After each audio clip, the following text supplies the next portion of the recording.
Alright guys, in previous class we struck up in somewhere where we were trying to deploy on Tomcat server using our Maven server, but it couldn't happen due to uh, execution of wrong command. So in this class, I'm quickly going to show you how we are going to deploy it from the Maven server to Tomcat server. For that, I'm just going to my Maven server. This is my Maven server. I just logged in, and this is my Tomcat server. So I would like to deploy on my Tomcat server from my Maven server. For this, we need a web app application because I want to deploy a web-based application on our Tomcat server. For that, we have already couple of projects. I'm just removing these projects and going to reconfigure it one more time. So now we don't have any projects at all. We are going to create a web-based application. So for that, you know that we need to execute mvn command. So mvn followed by archetype. So we are going to generate an archetype. We are just generating an archetype. Now it is going to ask us that, it is going to list out all the templates which are available in the Maven repository to create new projects.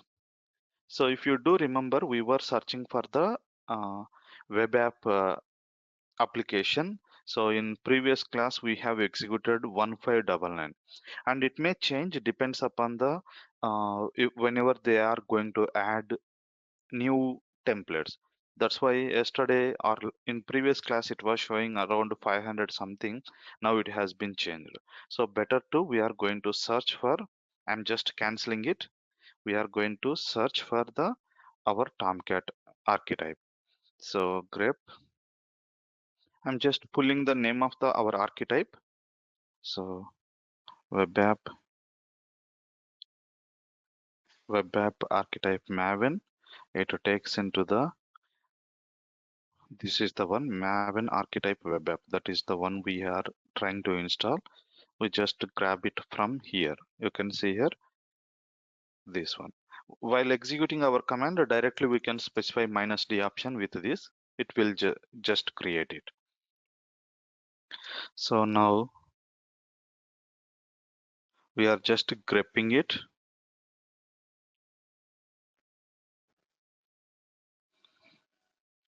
So this is the one, right? Maven archetype web app, and these two are not what we are looking. We are looking for the Maven web-based project. So this is 1610 in today's class. I mean to say by today. So they have updated. Again, I'm going to execute the Maven archetype generate. It is going to display again all the templates. We'll give our template name as a 1610. Okay. Now in this also again there are different versions. Uh, that is 7. Okay, 7 is the latest one, and prior to that one we have the alpha versions. Okay, so nothing but it is not fully what I can say fully developed. It will work, but some of the features doesn't work. Something like that we are going to call it as a beta versions. Maybe it could be the same thing. Sorry, we are going to use the option 7, or else we can leave it as a default. Next, define the value of the property of group ID.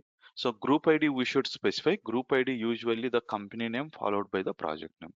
In our case, our company name is in.Galaxy. It is in reverse, and also the project name. So in this case, we are going to call it as a web app project. So I'm just giving it as a web app project, or else it is something related to projects. Okay, maybe custom client name we can give. If it is a Uber related project, I can give Uber. If it is related to the Uber. If it is related to the Ola, I can give the Ola related. But for just as a naming convention, we are doing a web app based project, so we are giving web app. Now artifact ID. So artifact ID nothing but a project name. What is the project name you would like to give? I can give any name. So I'm giving web app project. I can give any other name as well. So it is going to create a folder called web app project. Under that, it clones all the template. Next, snapshot version. What is the name you would like to give in the snapshot? So I'm fine with the 1.0 snapshot. So it creates the snapshot with that name. And all this information is tracked under pom.xml. I hope you know. So next thing is package name. Package name we are just giving the as it is as a group ID. So it will take the package name with that and it displays. I'm going to record all this information in your pom.xml. Is this fine for you or not? So I'm saying yes, I'm fine with that one. So why? To build successfully. So now what happens? It cloned the template onto my local system successfully. Let me list out it. You can see here the project name web app project. This is the artifact ID we have given. And if I go inside to this one and clear the screen, ls, if I see there is a pom.xml as well as src is there. I can just list out with the tree. You can see here pom.xml and the src folder. If I open the pom.xml, you can see the what and all plugins are required for this one and the information which we have tracked. Group ID you can see here in.galaxy.webapp and artifact ID web app project snapshot versions. This is the one and package it is a where because it is a web-based application, but it is going to take the whenever it is creating a package name, it takes the this one and this one. Sorry, this one and this one if I am not wrong. And remaining all are properties which are required because it is a template as I said, right? So developers are going to use these templates according to their necessity. All right, now what we can do is we can just build quickly clear mvn install. Okay, so or else mvn package I can give mvn package. So we are packaging the code which we have downloaded and I have already executed package, so it already downloaded list of the prerequisites for the uh, to build this project. I mean to say third party libraries, that is it's quite quick. And if I do clear and ls, so earlier we were having pom.xml and src. Now a directory called target has been created. Under target directory you have again multiple folders, that is maven archiver and web app project. Under web app project it cloned the code what is there. Okay, so index.jsp, same thing, index.jsp. And the var files you can see here web app project.var. This is the var file it has been created, and this var file we should deploy in on the Tomcat server, nothing but in this server. Okay, so to deploy on Tomcat server, we need to update our pom.xml as well as the servers, settings.xml in our local repository. So that we have already discussed in our previous class, but anyway, quickly I am going to edit our pom.xml. Mm, yeah, pom.xml. So let's go and edit pom.xml. So we need to install the plugin which can deploy the code. Okay, so I'm removing everything whatever is there because we don't need all this stuff. And we have updated the code in our GitHub repository. So let's go and grab that one. Okay, so this is the repository we are using. Under this one we have Maven. Under Maven, how to deploy WAR file on the Tomcat server. And if you see the instructions, so we need to update. First thing is we need to download our archetype. We have downloaded it. Then we need to update our pom.xml. So this is the code we should update here. It is not Tomcat 8. Sorry, I need to update it. It is Tomcat 7. So let's modify this one according to our server information. It is 7 and Here we need to update with our server name. So our server name we know already. What is the target server name? This is our Tomcat server. I can take the DNS name or else I can take the IP address, but I prefer to use the DNS name. I will just quickly run this one. If I give 8080, I don't think so it is going to run because I haven't started my services. I'm going to quickly start the services on the Tomcat server. So Tomcat services, to start, we need to go to OPT where we have configured our Tomcat. Under OPT, we have this folder. Under this folder, again, we have bin directory. Under bin, we have a script called startup.sh. So currently it is in stopped state. If you want to check, you can clear the screen. ps-cf grep Tomcat. If you search, no services are running with the name of Tomcat. So ps-ef is a process table. Check for any services running with the name of Tomcat. Okay, nothing is there. And also netstat minus tulpn. This will tell you that what and all services are running on your system. There is no service running with the port number 8080 on this system. So we are quickly starting it. So /startup.sh. So if we start it, if I check for the process table, this time there is a service Apache Tomcat is running, and also netstat minus tulpn. It tells that there is a process which is listening on port number 8080. That is a Java based application. Now if I refresh it or if I execute it, it is going to work, right? So now we are going to deploy it. I hope you know you need to log in over here. So I can log in as a admin or else with the Tomcat username as well. So we have already configured a couple of applications. This time we are going to configure the instead of web-based web app project, we'll configure with some other name anyway. So now go to our code. So we need to give the our URL of our Tomcat server. So I'm removing the existing one, and URL of the Tomcat server till here is sufficient. Then what is the uh, name you would like to create in the target system? Nothing but here. Just now we have seen the project names, right? All these are the project names. So slash is there, docs are there, examples like this, different projects are there. We should go with the one of the project names. So I'm going to name it as a Hello World web app. Okay, let it be the same name because we don't have any application with this name, Hello World minus web app. So once we deploy it, it is going to create that particular name. So let's copy this one into our pom.xml, which we are trying to update it. So here we need to create it. I to insert mode. Anyway, it is in insert mode, and okay. So now we have copied or updated that. Use a plugin to deploy our Tomcat server, that is Tomcat 7 plugin we are using. And also this is the target server name, and on target server name we would like to create this folder, right? Let's save this one. And now we should provide the credentials of our Tomcat server. As we discussed, the credentials are stored under .m2.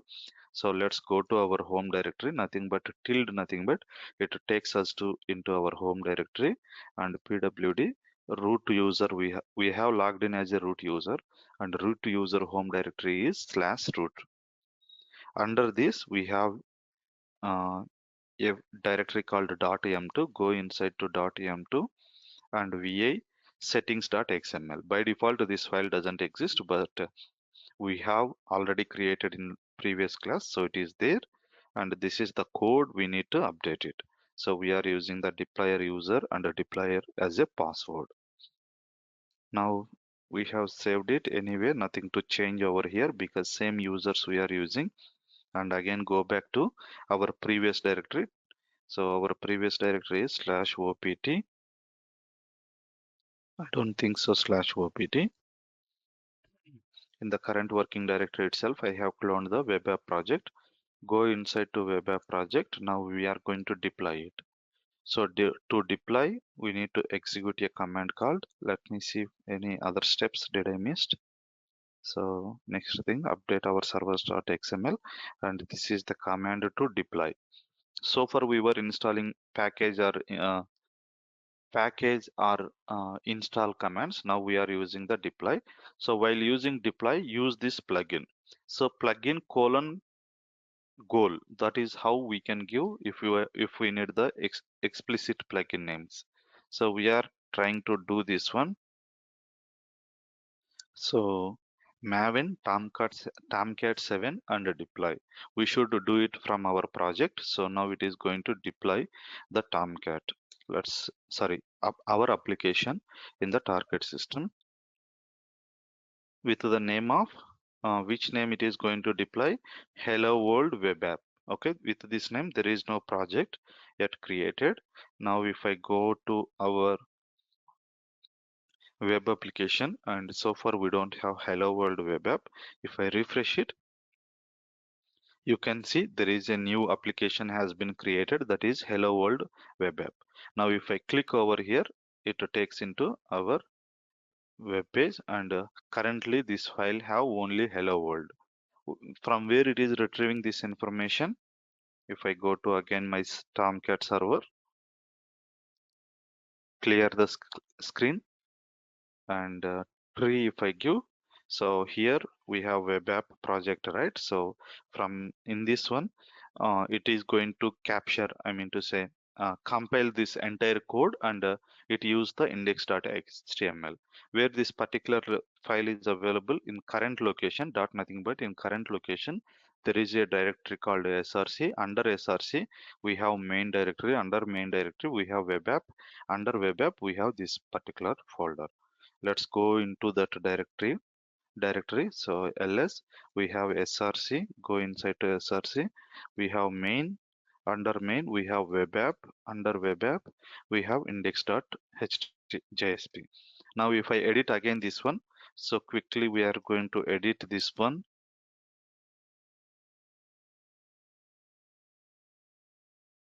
So I'm just updating my source code. It means that developer has updated his source code. Again, I'm going to my /root parent directory, nothing but to execute our command, because wherever you are executing mvn command, in that particular location you should have dot uh, pom.xml.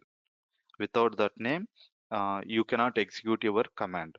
Let's execute. I'm going inside to src and mvn install. Just I'm trying to execute it. It is going to fail because in the current location it looks for the pom.xml. You can see here project to execute. There is no pom.xml in the directory /root web app project src. So wherever you are executing your maven command, you should have pom.xml, or else you need to give the path of your pom.xml. Okay, how to give we are going to see in our Jenkins. But for now, I'm again came back to my parent directory. Now we'll execute it because our source code has been changed. Nothing but developers has changed or updated their code. Now we want to deploy the updated code. Whenever we want to deploy the updated code, then we should go with a build and deploy. That is what we should do, right? So again, we are going to do mvn uh, tomcat 7 colon deploy. So whenever we do deploy, what it is trying to do is it is going to create a hello world web app. That is our project name we have given, right?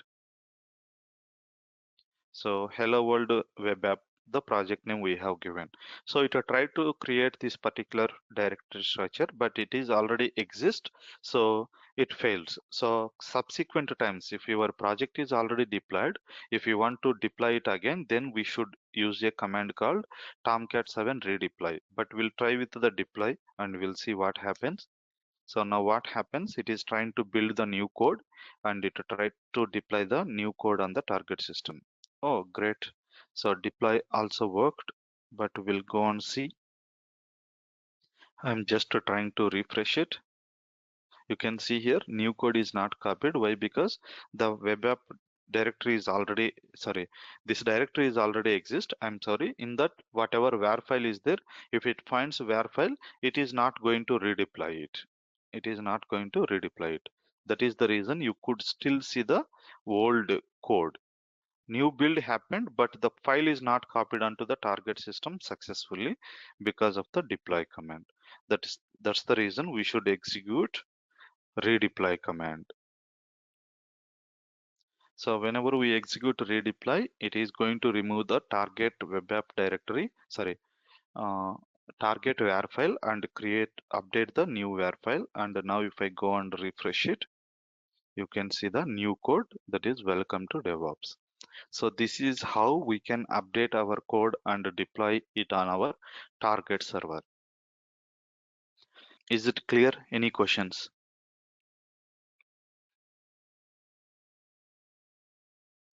I just went little fast because most of the stuff is discussed in previous class. That's the reason I quickly run through with this one. So anyway, we are going to start a new concept called continuous integration in today's class. Uh, okay, so this is one of the key service in our entire DevOps process. I can say from now onwards, we could able to see the advantages of DevOps. Maybe you might be getting confused why we are executing Maven commands, why we are deploying this way, that way. So a lot of confusions might be there. Uh, you are going to get the most of the clarifications over here. Okay. So with that, we'll start our continuous integration topic. So far what we have done, if you do remember, we have a uh, group of people or a team who is developing code. So that code they have checked in. Why it is coming like this? Hold on a minute. Not this one. Yeah, sorry. So far what we have done, we have a group of people. Okay. Of course, we don't have. Assume that just developers are there who is pushing their code onto the GitHub repository. Initially, we tried this one, but for now, we are building our code directly on Maven. But usually, developers create their code. I mean to say, whatever archetype generate we executed, right? Same command they execute on their local laptops, and they create a project. They modify their project. They check in into the Git. Once it is checking into the Git, from Maven server, we are going to pull that one. Okay, so instead of doing all this stuff, we have bypassed the Git and we are directly creating code on Maven for the easier purpose. That is what we have done even in today's lecture. Okay, so we have code on Maven. Once we have created code, we are deploying on Tomcat server, and also what we can do, we can store it in our artifactory. Um, yes, in our artifactory, whatever outcome it is coming.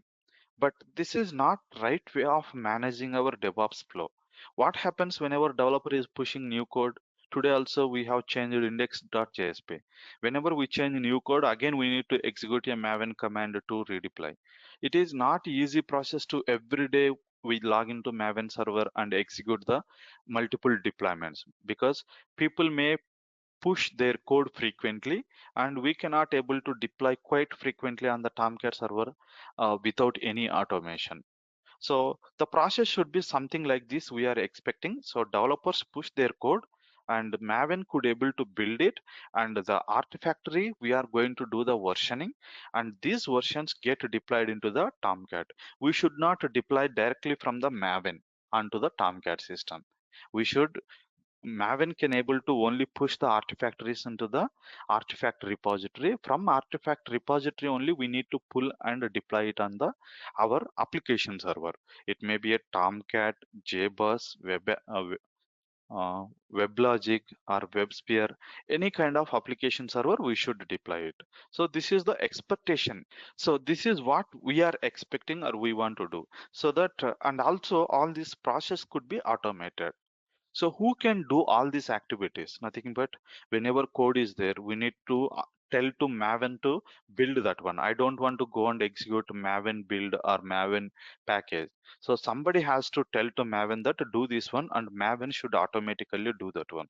Once Maven could able to build the artifactory, I mean to say, yeah, artifact, that should I want to push it into the JFrog. I don't want to again tell to my Maven that, okay, push that one into the artifactory. Once it is pushed, I want to deploy this on a Tomcat server by taking from the artifactory.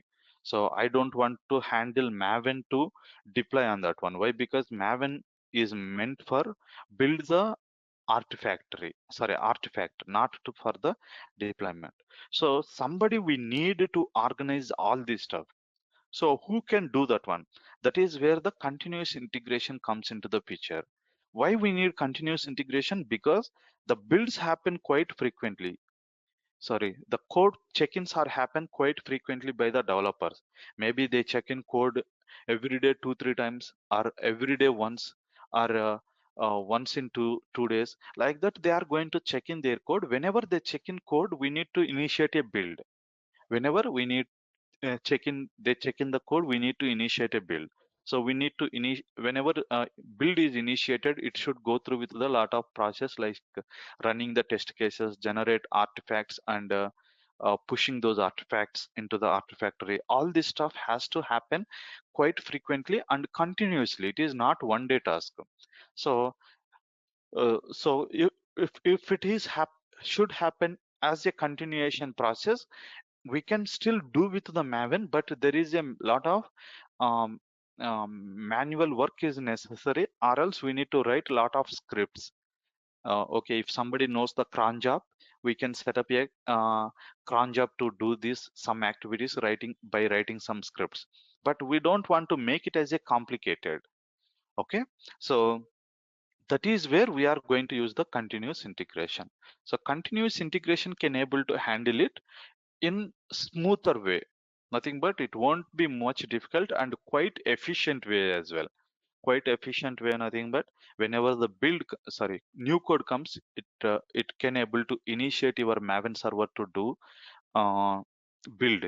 Once the build is done, it generates the artifact, right? It tells that, okay, it uh, not it tells, it push the artifactory into the uh, artifact into the artifactory. And also, if it is necessary to deploy from artifactory to it is going to deploy on the target system, all this can be managed efficiently by using the continuous integration.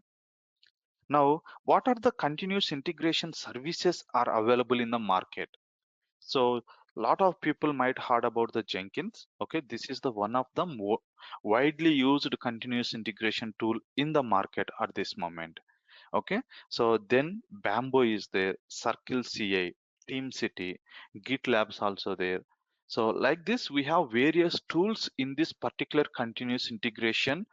What I can say under continuous integration.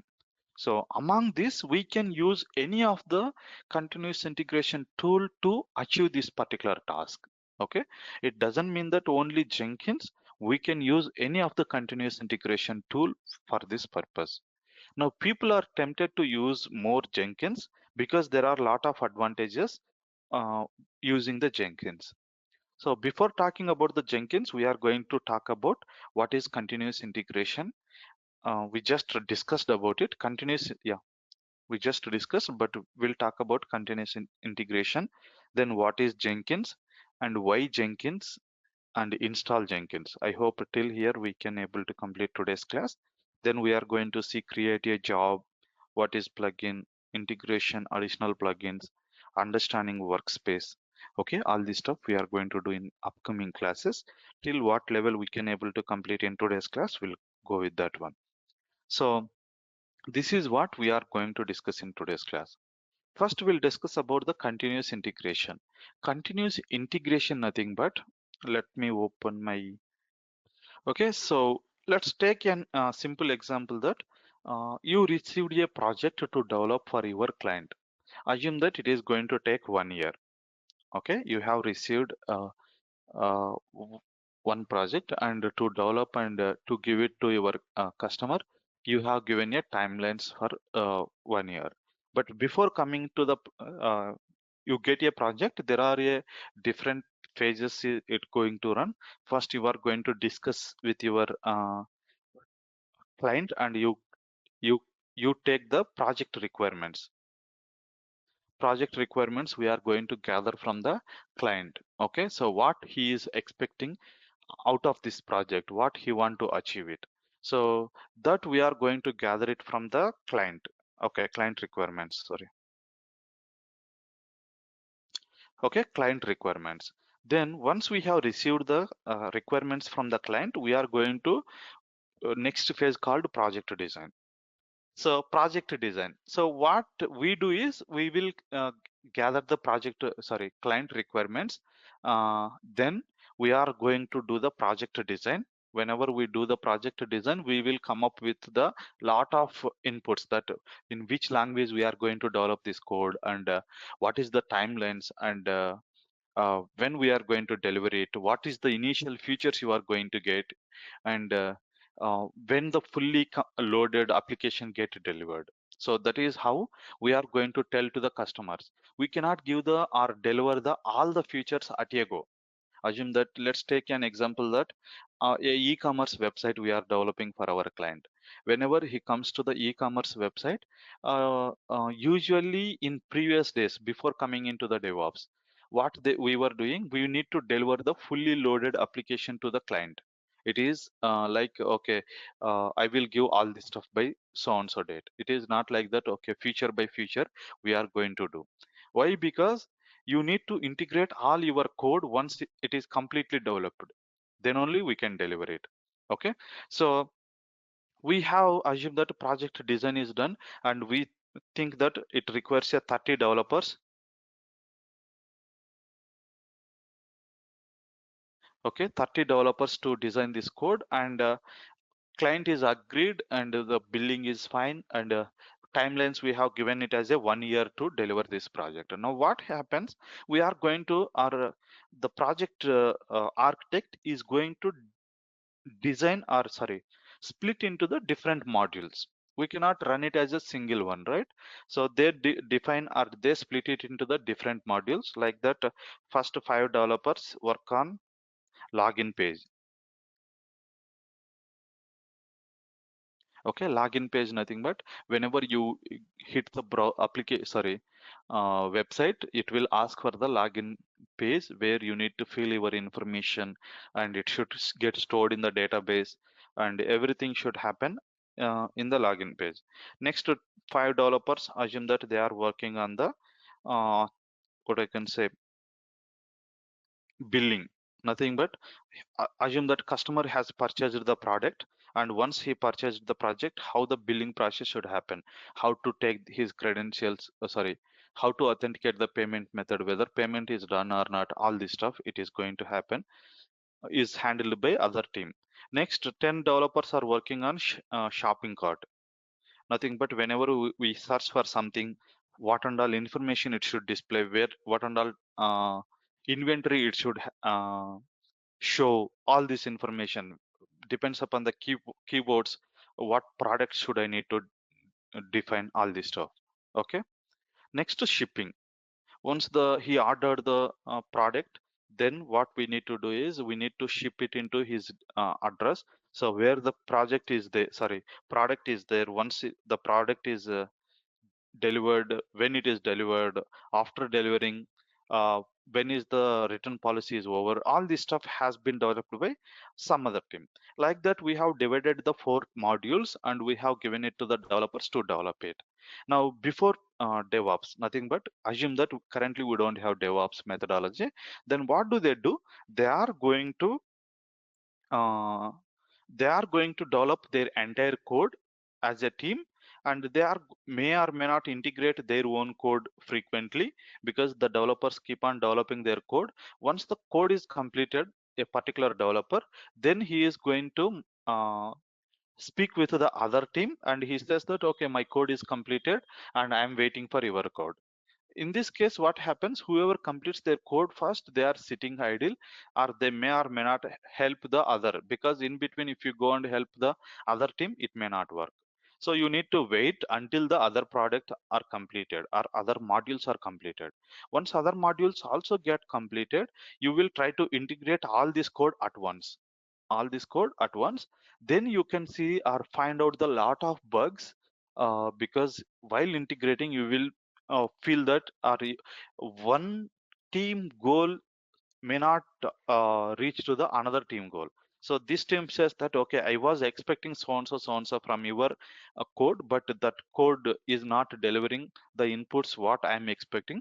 So with that expectation I have built my code, and previous code, I mean to say, this guys is not giving the same inputs for these guys, then it doesn't work. So then the integration issues comes whenever you are integrating your code, integrating nothing but combining all the code relevant to the project.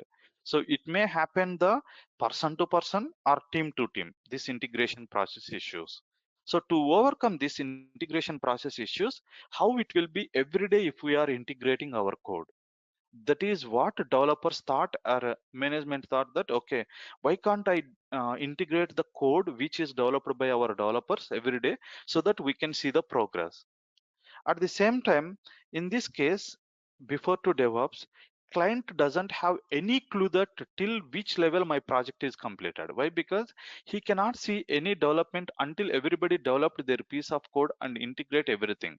If it is not integrated, he doesn't know anything. It's like a either zero, either 100%. You cannot see the in between progress in our code. Even they give some junk code that we have completed, client doesn't know whether it is really completed or not. So even client also have the good visibility that till which level my code is completed, is at least something is working for me. Okay, so that is how people thought, and they come up with a solution called DevOps. In the DevOps process, what it comes or it do, it is going to integrate the code regular basis, not the at the end of the project delivery.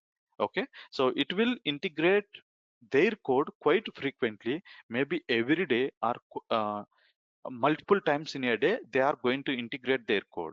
Whenever they have very little piece of code, if they find the integration issues, it is quite easy for them to resolve the issues.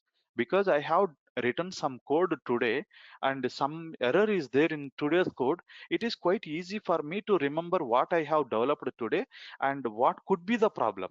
But if I developed a piece of code today and after 1 month you come and told me that, okay, whatever you have developed 1 month back, it is not working. For me, it is like a going back and rethinking how I have developed and what was my assumption while developing that code. So all these problems get resolved if you do the continuous daily integration or quite frequent integration. So that's where we came up with a continuous integration. So continuously, if you integrate your code in daily basis or once in a multiple times in a week, the issues can be fixed as soon as possible. That is one advantage. Okay, next, in the DevOps process, the flow has been little bit changed. Okay, so the client requirements also, whenever we take in with the client, what we can do, or we can tell that, okay, initially we build a login page. So instead of saying 1 year, I will say 1 year, but I will split it into the different modules. Nothing but after 3 months, I will give the login page. So you will go and check your login page, and you can see the what is happening in the login page. So he can fill the some information and he check it out whether the validation is correct or not. Next, after 3 more months, I will give shopping page. Okay, so you can go and fetch the inventory and what and all information is there whenever you search with the keywords. After 3 months, you are going to see the billing. Nothing but you can uh, pay the product. I mean to say, you can buy the product and you can give your credit card information or your billing information, all this stuff. Next, after 3 months, you are going to see the shipping as well. Shipping information, like you are going to get a message to your mobile once your product is delivered, where, sorry, not delivered, is in the shipping.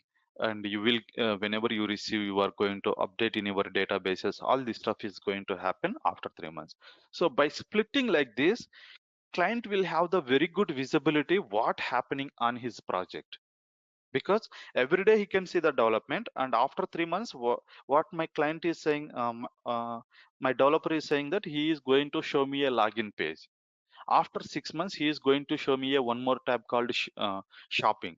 After 9 months, he is going to show me the billing as well. Like that, he can have the clear visibility of what happening in the uh, for his project. At the same time, for these guys also, it is quite easy or quite efficient to handle it. Once this is working, I know what I have worked over here. Maybe 30 developers only work on this particular module. Okay, once this is completed in 3 months, all these developers may go on do the shopping related module. Then they ship into here, then they move into here. Like that, the all the developers get worked efficiently. Even though they are what I can say commonly distributed, still they have the better visibility. Every day we are integrating the code with all this stuff, so all this should work collectively, not as a independently. So the this activity, nothing but integrating your code in quite frequent basis, we call it as a continuous integration. Okay, so in this process, whenever I say that in 3 months, whenever they are developing, it will go with the test phase, and also pre-prod, nothing but before production, then prod. Okay, so we are going to do with all this stuff. Once test is fine, then we'll go with the pre-prod. One pre-prod is fine, then we are going to deploy on the prod. So after 3 months, customer can able to see on his production. Maybe it may not go live. Okay, there is a difference between pre-prod and go live. So while developing phase, so even though they deploy on the production, uh, it may not go live nothing but even though it is on the production server, the website may not work. It is still under construction phase, something like that we can keep it. So the benefit of continuous integration is the efficient way of handling either client side or customer side, and also efficient way of working to resolve the issues as soon as possible, or bugs I can say. All right, so that is about the continuous integration. Now we are going to talk about what is Jenkins. Okay, so Jenkins is the leading open source automation server. So what is the purpose of Jenkins is it is a going to do the automation. What it is going to do the automations? Okay, it is going to do the automation with the build and deployment as well. So Jenkins provide hundreds of plugins to support building, okay, deploying and automating any project. So it is going to build and deploy. In build and deploy, there are a lot of phases again. It will come in the splitted basis. We are going to talk about the all the phases. Okay, so this is what Jenkins can do, and it is an application. Okay, Jenkins is an application which manages and monitor executions of repeated jobs. It is also going to do the manage. It is also going to manage repeated jobs. Repeated jobs, nothing but every day you need to do the same activity. Every day you need to build your code. Every day you need to deploy your code. So these all are repeated activities. Repeated activities you can automate it by using some automation tools, or you need to write some scripts. So rather than writing scripts, we can use the Jenkins as a automation tool.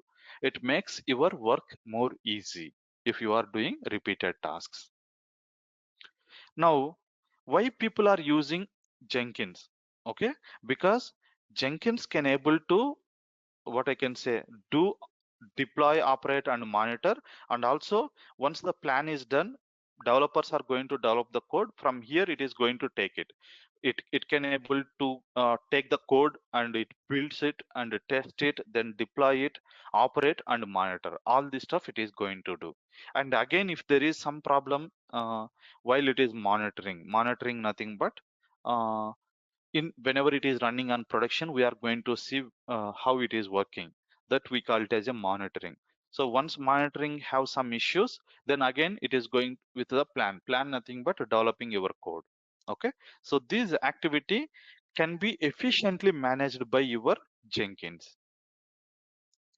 Now, what makes Jenkins so great? As I said, Jenkins is widely used uh, continuous integration tool. Okay, why? Because Jenkins is a open source. It is not a paid one. It is a open source. If you just have a Linux system or even Windows, you can install your uh, Jenkins. Okay. Next, it is easy to install. I'm going to show you how to install Jenkins in today's class. Next, easy GUI. Okay, very simple steps or a simple way of handling your Jenkins server. Very few options you will find. I mean to say it have a lot of options, but it is quite simple to manage. Next to distributed builds. Distributed builds nothing but your Jenkins have different kind of applications to manage. I mean to say your project may need Java application, .NET application, uh, maybe JavaScript or Python, PHP, different kind of applications are there. So you would like to build all this by using Jenkins. So Jenkins can able to uh, hand it over his load to his slaves. That is where master and slave concepts come into the picture. But yes, it is going to distribute his builds. Nothing but rather than I do my work, I can give it to my clients who can do the same work for me. Okay, that we call it as a build distributions. Next, track revert changes. So track and revert changes, you can track out when the build happened, when the changes to this particular code happened. Maybe it happens at the Git level, but in the artifact level, nothing but when the new build happened and when the new build got deployed and what was the changes happened in the new build, you can check it out on the in your test systems. In case something is not working, it is quite easy for you to revert it because you will have the previous artifacts. So these all are makes your Jenkins more efficient. Okay, sorry. So that is about the why we are using Jenkins. Next, we are going to see how to install our Jenkins. Okay, so we are going to see now how to install Jenkins. So Jenkins you can install. To install your Jenkins, you need a separate server. Okay, so okay. Now to install your Jenkins, you need a separate server where you can use it as a continuous integration tool. But even in Jenkins, we need a Maven. Why? Because you can build it. You need to build it. If you are not using Maven, uh, you cannot able to build it appropriately. So what we can do, you can use your Maven server as your build tool, or else I'm going to create a new server. On top of that one, we are going to install Jenkins, then as well as Mavens. That could be easy, right? So first what I will do, I will take a fresh server and I'm going to install Jenkins on top of that one. Then we are going to install again Maven. Why? Because the builds happens in the Maven server. Wherever the builds happens, there you need a Maven server, Maven setup. Otherwise, you cannot able to build it, right? So Jenkins installation has been updated in our repository. That is Vayankil's repository. If you go to the Simple DevOps project, here we have Jenkins and we have a file called Jenkins installation. This is the file you can able to go through with this one to install your Jenkins. Okay, it works. So quickly I will run through with the Jenkins how we can install. So we need an EC2 instance with internet access, and in security group the port number 8080, because even Jenkins also runs on port number 8080 like how our Tomcat runs. Then first we need to install Java. Why? Because Jenkins is a Java application. It developed on Java, so it requires a Java to install your Jenkins. So first we are installing Java. Once we have installed Java, we need to set up the environment variable. Okay, once we set up environment variable, we need to check out whether Java is properly installed or not. We need Java 1.8 to install Jenkins. Next, we can install Jenkins by using this one. Okay, these are the commands to install Jenkins. Then we can start the Jenkins and access it from the browser with the public IP colon port number 8080. So this is how we are going to set up our Jenkins server. So if you go to again, first step is we need to install Java. Prior to that one, we need an EC2 instance. So quickly, I'm going to launch a new EC2 instance. So it is Amazon Linux I'm taking, T2 micro, and as it is, nothing to change on these slides, sorry, screens. Name, I'm giving Jenkins server, okay? I will give like this, Jenkins server. Next, Jenkins underscore server I'm going to give. This can be anything here. Next, we are going to choose our security group, that is DevOps SG. Anyway, port number 8080 is already opened. And I'm using DevOps key. Launch the system. Now we have created a new system, and for Jenkins, T2 micro system is sufficient. Okay, there is no issue. Okay, my Jenkins server is up. I'm taking the IP address of this one.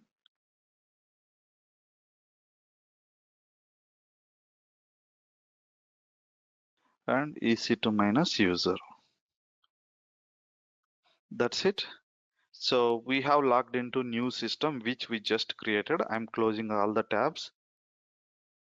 We may not need Maven and Tomcat at this moment, so I just closed it and clear the screen and sudo su minus host name. If you want to change your host name permanently, you can change it under your /etc host name. Okay, this is the file. Here you can change your host name. By default it is taking this as a host name, so I'm going to give Jenkins server. Okay, I'm giving all in small cases, and this will take effect once you restart your system, not immediately. You need to restart your system, but for now, if you want to take it immediate effect, you just need to do host name Jenkins server. Okay, if I go again, su minus, nothing but you need to log off and log in. Rather than that one, I'm just again switching as a root user, so it takes this temporary effect. But after restart from next class, anyway we have updated this one, it takes as a Jenkins server, and this is commented it out, so it is not valid now. Now I have named it as my Jenkins server. So first thing is whether Java is installed or not. Java minus version, you can see here there is no Java at all. Now we should install Java. As I said, we need a Java 1.8. So yum install Java, not Java, Java 1.8. Either star I can give, instead of star I can give the name as well, package name. It is there over here. You can give the yum install minus y Java 1.8 open JDK devil. Okay, this we can give, but I'm just giving 8 dot star, so it is going to take the name automatically and install Java in our system. Yes, do you want to install it? Yes, I would like to install it. That's it. So Java installation is going to happen.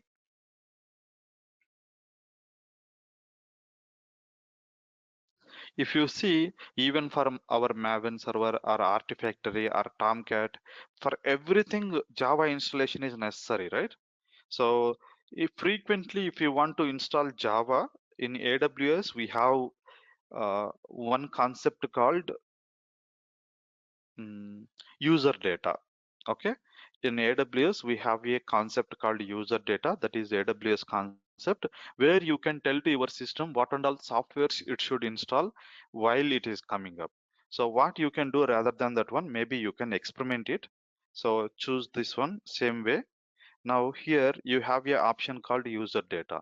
In user data you can specify whatever commands you would like to execute on your system. So just now what we have done, we are installing Java, right? So if I just give this one, this command, okay. So what it happens whenever it is setting up your system, it automatically installs Java as well. You no need to install it again. Mhm. Sorry, you no need to install it again. Not only Java, if you want to execute few other commands, all these commands you can keep it over here. But you are while you are keeping it, you need to provide the hash escalatory mark slash bin bash. Okay, by adding this one, if you execute this one, now whenever you launch your system will comes up automatically with the Java. Okay, this we call it as a user data. User data will help us to automate some of the activities. I mean to say, before starting or setting up your system, you want to require some softwares. This command you can execute, and also you may need Git as well. Okay, you can do the Git. Okay, all this stuff you can do. You want to download Maven also, wget and Maven server URL, if you give, it is going to download Maven. You want to install Maven as well. So like that you can do the automation up to whatever you want. All these commands you need to keep it in appropriate way. Automatically it picks up and it is going to set it up your system. In later classes, we are going to see how we can automatically install our Jenkins server. Nothing but I will give all the information over here, and whenever I launch it, it automatically comes up with the Jenkins. A server is running with the Jenkins. Okay, that also we can do. But that is all about AWS concepts. If I want to do more automation, okay, as a DevOps engineer, you need to think about this one. Whenever I'm executing any command, how can I do or how can I automate this one? If you are thinking in such way, you will become a good DevOps engineer. Okay, okay. But for better understanding, most of the cases I will go with manual steps in my trainings so that you can understand what happening in the background. Then one by one, we can automate it. Okay. So Java installation is successful now. Now what we need to do, we need to install Jenkins as well, right? On top of Java, we need to install Jenkins. So yum install Jenkins. I'm just trying to install Jenkins. Whenever we install Jenkins, we'll see what happens. It is saying that there is no packages related to the Jenkins. There is no packages related to the Jenkins. Sorry, Jenkins. I'm bit confused. Whenever I execute yum install Java, it is installed Java. Whenever I execute Jenkins, it is not working. Okay, so there is a reason behind this. That is, usually what happens, I will quickly run through with this one. So what happens in your system, assume that this is your system. I mean to say like Linux server. So this is your Linux system. Your Linux system is by default configured with one of the repository. Repository nothing but the list of the packages which are required for this system. By default, it is connected with the RHEL repo. RHEL repo nothing but Red Hat Red Hat team is going to run a cloud repo, cloud repository where it puts all the prerequisite softwares. If you do remember in our Maven also, we have a repository, right? Maven have all the third-party libraries over there, and whenever we are doing build, it communicate through the internet through to this repository and install it. Similar way, even Linux system also it requires some of the operating system packages, right? So these packages it is going to pull from the RHEL repo. But in this repo, there is no guarantee that you will find everything, but it has the most of the quite frequently used or all the necessary packages which are required to set up your system. So Jenkins is quite frequently used packages or softwares on Linux system. That is the reason they have kept it over there. Now, similar way, sorry, not Jenkins, Java. Similar way, Jenkins is not the quite frequently one. So Jenkins is run in the separate repository, which is managed by the Jenkins itself. So Jenkins team says that I have a separate repository called repository. So this we call it as a Jenkins repo, just for naming convention. So if you want to get the Jenkins packages, you need to connect to this particular repository.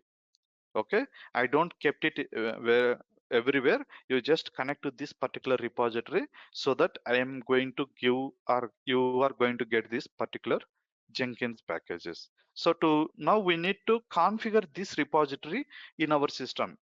I mean to say, whenever I execute yum install Jenkins, Jenkins could able to check in this repository as well as in this repository. Okay, if it is checks in the both the repositories, it can find the packages in the Jenkins repository. Currently, it is configured only with this particular repository. With this one, so here we don't have Jenkins packages. It could not able to communicate. Now we need to set up in our Linux system to communicate with other repository as well. That already mentioned in the Jenkins installation procedure. Now if I go and Jenkins download, if I execute, you can see here Jenkins installation and setup. It is taking us the jenkins.io. This is the official website of Jenkins. Okay, jenkins.io, and there is a download option over here. If I go here, you can see the instructions how you can download your Jenkins. Yeah, here you can see here are Red Hat, Fedora, and CentOS.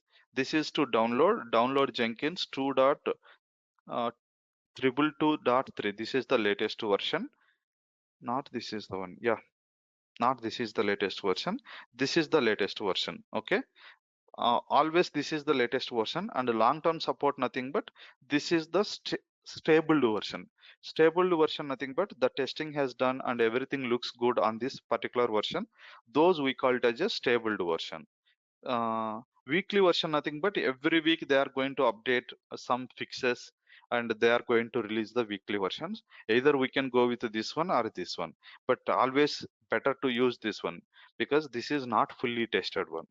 So go with the Red Hat Fedora because we are installing on Red Hat. Now you can see here Red Hat Linux RPM packages for Jenkins. To use this repository, run the following commands. So it is saying that if you run these following commands, you are going to communicate with this particular repository. Otherwise, you cannot able to communicate. So let's execute these commands. I'm just going to do the wget. All this information going to get stored under /etc m.repo file is there. Under that one it will get stored, but anyway we just trying to download the repository information. Next, they have given the key to communicate with that repository. Let's take this repository, sorry, let's take this key. So now we told that communicate this repo, and I have enough credentials to communicate with this repo. That's cool. Now we have set up the key as well. Now if I run yum install Jenkins, it is going to communicate with the new repository and installs Jenkins. You can see here this time it is identified. It has identified the Jenkins packages. Would you like to install it? Yes, I would like to install it. And it takes a while to download and install on our Linux system. Okay, so now again, if I go back, apart from Linux, we have the different flavors. That is, if you want to do the Docker, free BSD, Mac OS, BSD, Windows, okay, generic jar packages. So this one also you can use. You can see here where packages are there. Where packages nothing but applications. So to run where packages, what you need to do? Anybody tell me, if I want to use these packages, how can I run this particular WAR file? On Tomcat we can deploy. Yes. What we need to do first, we need to install Java. On top of Java, we need to install Tomcat. On Tomcat, we just copy this WAR file and kept it under web apps directory. If you do that one, you can access the application from the browser. That you can do that. If you want to experiment, you can experiment this as well. It is going to download the jar file. Okay. Anyway, don't need it. Cancel it.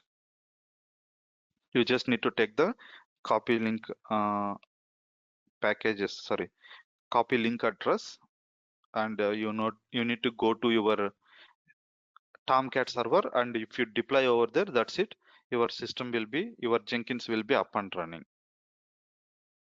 This is the installing the Jenkins, that is configuring the Jenkins. That's it. There you are not installing at the operating system level. Var file means you are not installing at the operating system level. Yum means you are installing at the operating system level. Okay, my Jenkins is installed. Now Jenkins is a service. Again, you need to start how the Tomcat or Maven, sorry, not Maven, how Tomcat or Artifactory we are starting, right? Similar way, service Jenkins status. We need to execute it, but here we are going to use a service. Service Jenkins status. If you do remember, we have discussed about these commands. Okay, all the services, whenever we install at the operating system level, you can execute with the service. If it is not installed at the operating system level, you cannot execute with the service. That's the reason whenever we start Artifactory or Tomcat, we are using the scripts to start it, not this one. But we can configure with the service. Later classes we are going to show you. If we configure with the services, and we can enable that one to auto start with the system start. Nothing but whenever you reboot or stop and start your system automatically it starts with your operating system. Now just now we have installed, and it is in the Jenkins is in stopped state. You can see here it is loaded, but it is in inactive state. Now we need to start the service. To start the service Jenkins start. Okay, this is the command to start the Jenkins, and it is started. And if I check for the status, now it is in running state, and I can access the Jenkins server from the browser now.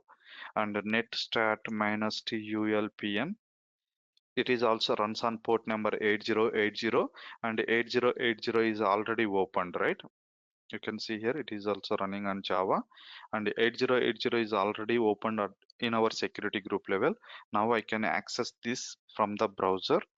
To access it, go to Jenkins server and take the IP address, or else most of the cases I'm going with the DNS name. Why? Because due to some restrictions in the browser. So from now onwards, I will go with the DNS names, not with the IP addresses. So here you can see here port number 8080 we are using, and I'm canceling this. And yes, now we need to unlock Jenkins. Whenever you install and if you want to log in, you should have the credentials, right? Otherwise, if I give this IP address to you, even you can log into my Jenkins. So to get credentials, you need to go to this particular location, where lib Jenkins secrets initial admin password. So in this file, they kept the initial admin password. You need to grab the initial admin password from this link. Now go here and cat, let me clear the screen, cat, and if I open this file, you can see here there is a randomly generated password is there. And if I click on this one, sorry, if I give password over here and continue, now I can able to log into my Jenkins. Whenever you log into your Jenkins, initially it suggests some of the plugins. It's like by default, whenever you are installing any application on your Windows, it is going to set up something, right? Similar way, it is going to suggest some of the plugins. We are going to talk about what is plugins in tomorrow's class, but just install the suggested plugins. Okay, suggested plugins. Next, these all are the plugins it is installing. Let it be. You can see here it is installing folders, build timeout, and you can see here workspace cleanup, pipeline, git. Okay, just remember all this subversion, all these sorry, some of these plugins are not necessary for us in later point of time, like ant, gradle, uh, mailer, email extension, LDAP. Okay, so these all are the uh, plugins which are installing by default, because they assume or they think that these all are the quite frequently used plugins. That's the reason by default they are suggesting these plugins. Let it be, but if you don't need these plugins, you can remove in the later point of time. And if you need any additional plugins, you can install in later point of time. Plugins we are going to talk in next class. Okay, let it run.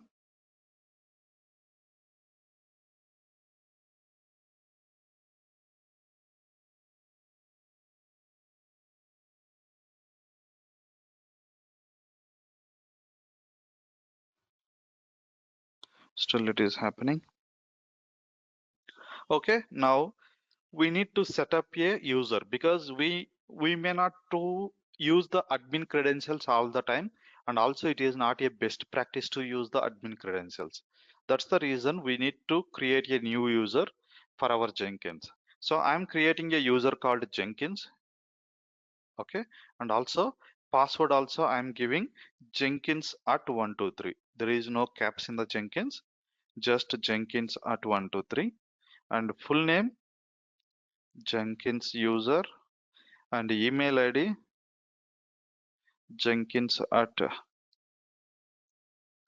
veloxy.in. Just I'm giving some random email ID and save and continue. And now you can see here, this is the Jenkins URL.